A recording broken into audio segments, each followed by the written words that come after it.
fight a lot of battles within. Yeah. And a lot of times you can't really grow unless you have that balance within and whatnot. Right. You know, so I'm not trying to sound like sensei or nothing like that, but no, you should. Yeah. You should. We shouldn't feel silly talking like that though. About talking about inner battles and inner demons and things like that and anger. Yeah. We don't get the chance to talk about that very often. We're not taught to address those things and really look at the things that are hurting us. We're not taught to let things go. We're taught to, you know, that drama is normal. We're taught that anger is normal. We're not taught to. We think that being happy is like corny, and things like that, and it shouldn't be like that. I'm always grateful because you're talking over here about sensei, and I mentioned like meditating in this piece and stuff like that. When I was 12, a lot of things in my life happened around the age of 12, so I constantly go back to that time. But when I was 12 years old, I didn't find a yoga book found me. In like the oddest place, and ever since then I've been learning about all those things like meditating and letting go and yoga and all that. Yoga in its pure form, not yoga the way like people do it now to firm their butts, like spiritual yoga. Not booty dancing yoga. No, even though that's cool for it has its place. It has its place. It has a place. I think it's disrespectful, but that's just me. Anyways. But things like that, I am always eternally grateful for that, for all the learning that I do, you know, learning about all this esoteric knowledge that's out there, and those things that we think are like out there and spacey and all that, and is like out in some outer universe, but that's actually us. It's about learning about us, like learning about vibration and energy. That's self-knowledge. That's not the cosmos are you, and vice versa. So when you learn about those things, that's how you learn about like the power that you have, which then helps you to change your anger into joy, which changes, you know, sadness into being able to let it go and living in the moment instead of ruminating on the past things that have harmed you. So this reminds me of a DVD that we talked about years ago that you challenged. I still have it. But you challenged it. The Esoteric Agenda? Yeah. Hold on, I know the name of it and everything. Lord, I need to get that DVD back. I was actually talking about The Secret. The Secret? Yeah. You challenged it, and it makes sense. I still challenge it. I challenge it to this day, though. I still challenge it to this day because I will always bring up the same example. For the folks that don't know, The Secret is basically about the law of attraction, right? But I challenge it in the sense that I think it puts too much blame on the victim of things. And I specifically use like examples of children or children that are molested. Because the idea behind The Secret is that you are attracting certain energies to you, right? And I don't think that children are to blame for certain things like that. That's just an example. Or acts of war, things like that. Countries don't ask for war.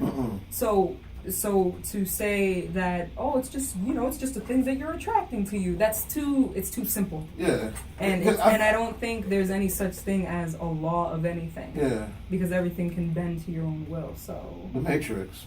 The spoon. There is no spoon. Because I honestly would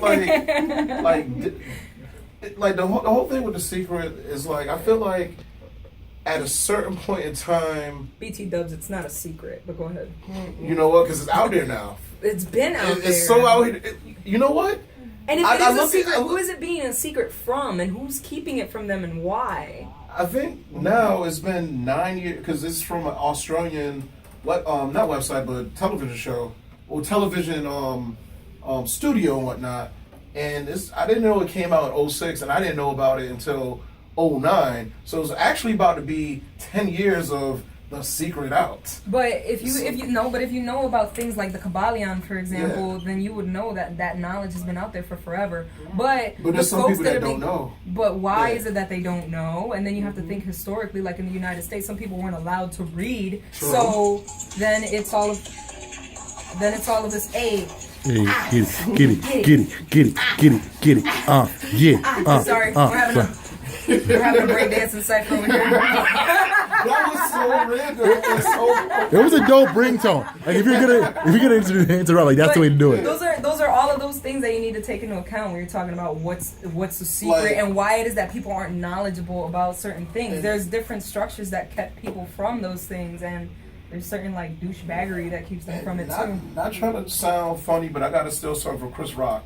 It's pretty much when he was talking about the first slaves learning how to read, how in a sense the first slaves were kind of like your first drug dealers, like, yo, I got this R, I got this R, yo, I got this T, I got this T. Yeah. And then when you did something wrong, whatever, and the master was questioning you, and you was just like, yeah, I was at this octagon looking thing.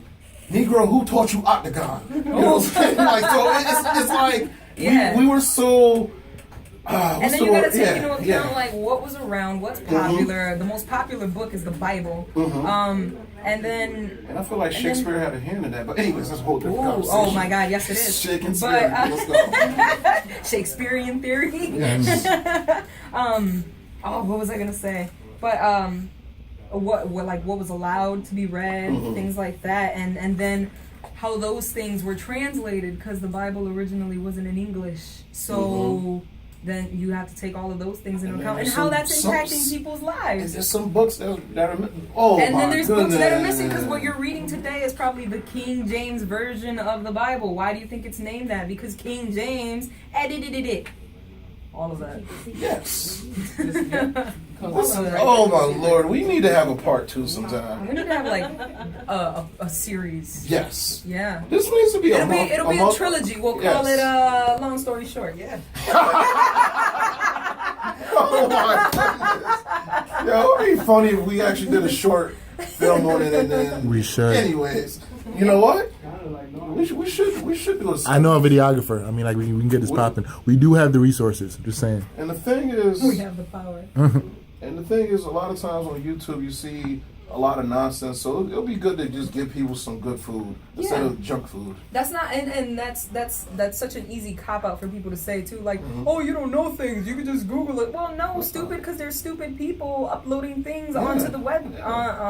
As well, so you can't rely on that either. You have to teach people how to take that, but think critically about it. How to read something and think critically about that. I don't know who it is that said it.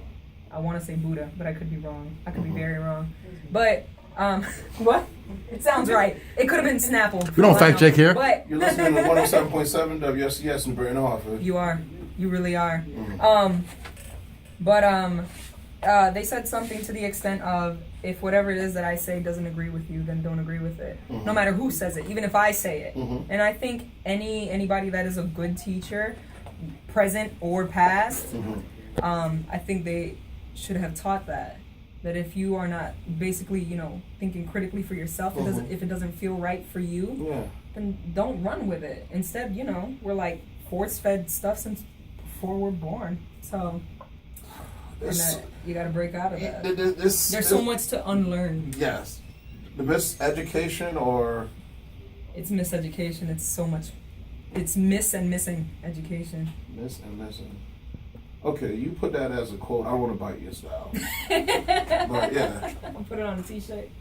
We gotta figure out to another show to just do this, because I don't think 2 hours is justice enough. Well, we've only been here for like 45 minutes. I know, but you know what I'm saying.